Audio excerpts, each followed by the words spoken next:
Start అయింది మళ్ళీ. రైతు విత్తనాలు చల్లాడు. మొలకెళ్తున్నాయి విత్తనాలు. మనం వీడియోలో చూడొచ్చు. రైతు అనేది నారు పోసిండు. పోయంగానే మనకు విత్తనాలనేది మొలకెత్తినాయి. ఈ మొలకెత్తిన విత్తనాలు నీళ్ళు రోజు తడపడం వల్ల అవి మంచిగా పెరిగాయి. ఆర్పడం వల్ల మంచిగా పెరుగుతాయి. ఒకప్పుడు కానీ స్టార్ట్ చేశారు దున్నకాలు. దున్నకాలు స్టార్ట్ మంచిగా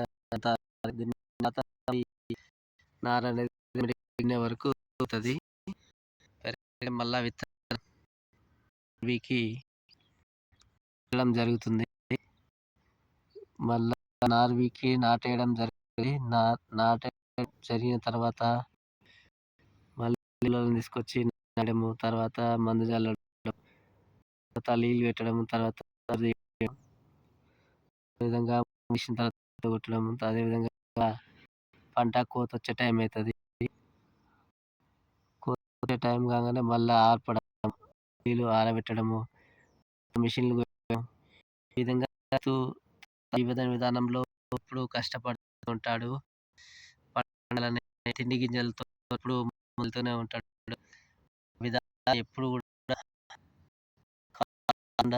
రైతు ఎప్పుడు శ్రమనే ఉంటాడు. తనకు పొలం లేకపోతే కూడా కష్టపడుతూ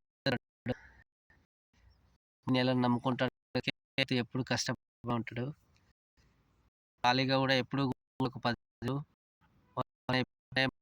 సాగడము, మళ్ళా విత్తనాలు రావడము, మళ్ళా మొక్కడము, అదేవిధంగా దున్నడము అనేది చేస్తున్నాడు నిర్విఘ్నంగా. ఏ రూపాయి లాభం లేకపోయినా ఈ విధంగా కష్టపడుతున్నాడు. అనేవాడు లేకపోతే మనకు ఆహారం లేదు, సృష్టి అనేది లేదు. తినడానికి గింజలు అనేది ఉంటేనేగా మనకు బతకడం అనేది. గింజలు అనేది లేకపోతే మనం బతకడం అనేది ఉండదు.